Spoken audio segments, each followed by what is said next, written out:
جی وہاں پر بہت زیادہ ہوٹلز بنائے ہوئے ہیں لوگوں نے، اور بہت زیادہ چھپڑ ہوٹل بھی ہیں، وہ کیا کہتے ہیں اس کو، یعنی کہ وہ جو روڈ کے کنارے ہوٹلز بنے ہوتے ہیں، چائے والے بیٹھے ہوئے ہیں، پکوڑے بنا رہے ہیں، وہ ہیں، ان سب کی روزی لگی ہوئی ہے، اللہ تعالیٰ نے وہاں انہیں بہت وافر مقدار میں دیا ہوا ہے سب کچھ۔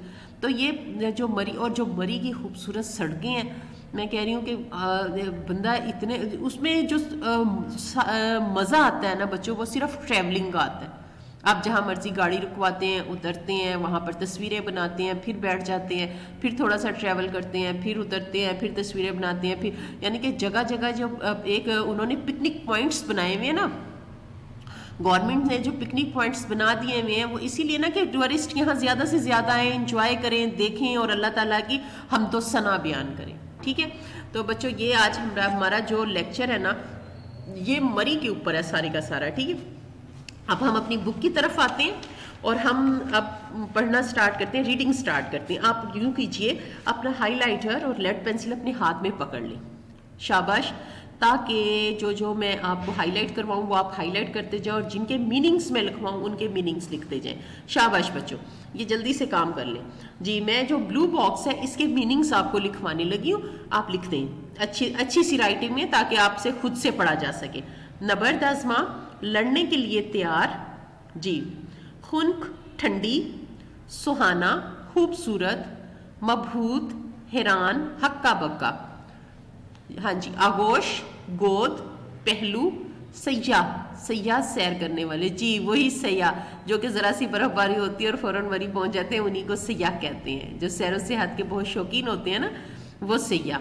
یخ بستہ، شدید سردی، یعنی کہ برف جما دینے والی سردی، بہت شدید سردی۔ سحر انگیز، جادو کا اثر، جادو کرنے یعنی کہ ایسا اثر، جادو کا اثر کہ انسان اس میں کھو جائے۔ ٹھیک ہے، اب ہم یہ تو آپ کے ورڈز میننگ ہو گئے۔ اب ہم آگے میں بک ریڈنگ سٹارٹ کرنے لگی ہوں، آپ نے غور سے سننی ہے بچوں، اس میں کافی ڈیفیکلٹ ورڈز ہیں، آپ کو بار بار اس کی پریکٹس کرنی ہوگی، لہٰذا جو میں ہائی لائٹ کروانی وہ آپ کرتے جائیں تاکہ آپ کو مسئلہ نہ ہو۔ آبجیکٹیو بھی اس میں سے آتا ہے اور املا بھی اس میں سے ہوتی ہے، دونوں چیزیں ہوتی ہیں۔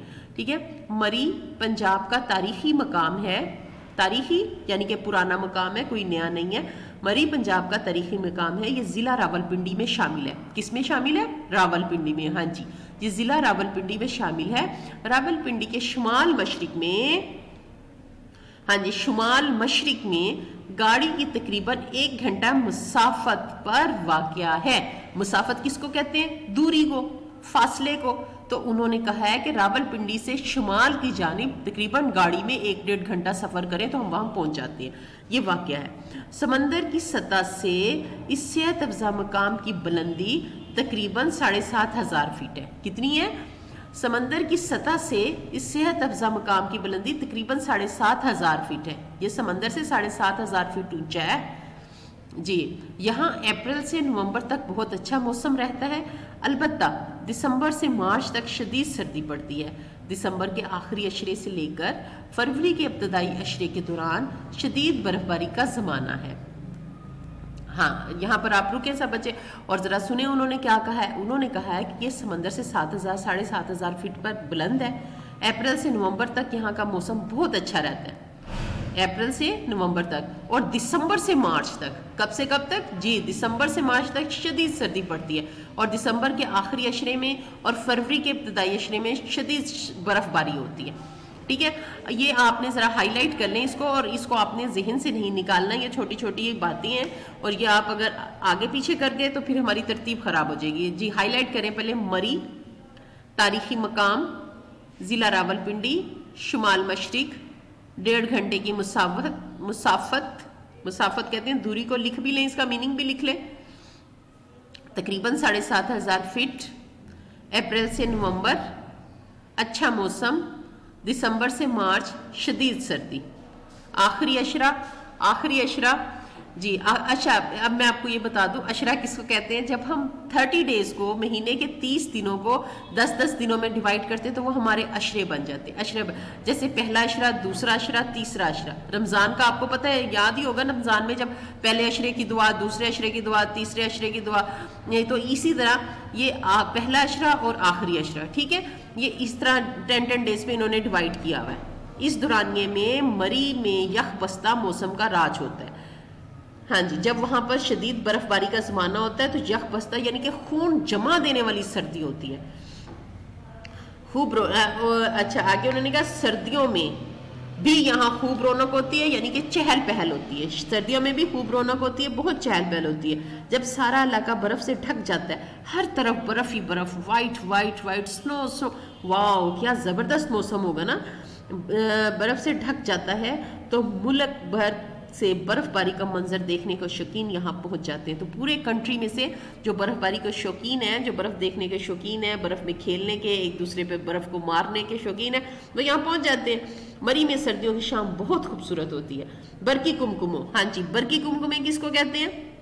چھوٹے چھوٹے بلبوں کو، جو کہ 12 ربیع اول کو 14 اگست کو لوگ اپنی چھتوں پر اپنے گھروں کو ڈیکوریٹ کرنے کے لیے چھوٹی چھوٹی لائٹیں لگاتے ہیں. اس کو کہتے ہیں برقی کمکموں.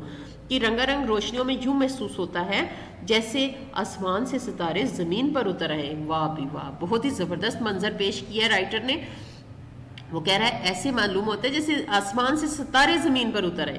دل فریب خوبصورتی اور دلکش نظاروں کی وجہ سے مری کو ملکہ کوثر کہا جاتا ہے. ہاں جی، مزہ آیا نا؟ مجھے تو بہت مزہ آیا. میرا تو دل چاہ رہا ہے مری سے ہو ہی آؤں ایک بار. چلیں، یہ تو تھا ہمارا لیکچر آج کا بچوں. اب ادھر سے بھی آپ ہائی لائٹ کریں. ہاں جی، لکھیں جی یخ بستہ موسم کا راج، ہائی لائٹ کر لیجئے. اور شوقین، برقی کمکموں، ملکہ کوثر. ٹھیک ہے، یہ اس میں آپ کے ڈیفیکلٹ ورڈز بھی اور آبجیکٹیو بھی یہ سارا ہے. تو یہ آج ہم نے فرسٹ پیج کی اس کی ہم نے ریڈنگ کی ہے، پیج نمبر 16 کی. آپ ذرا ڈائری نوٹ کر لیجئے. Learn page number 16. آپ اس کو 2-3 بار پڑھیں گے اور جو مشکل الفاظ ہیں اس کی لکھ کر پریکٹس کریں گے. ٹھیک ہے بچوں، انشاءاللہ اگلے لیکچر کے ساتھ ہم پھر ملتے ہیں. اللہ حافظ. شاباش، اللہ حافظ.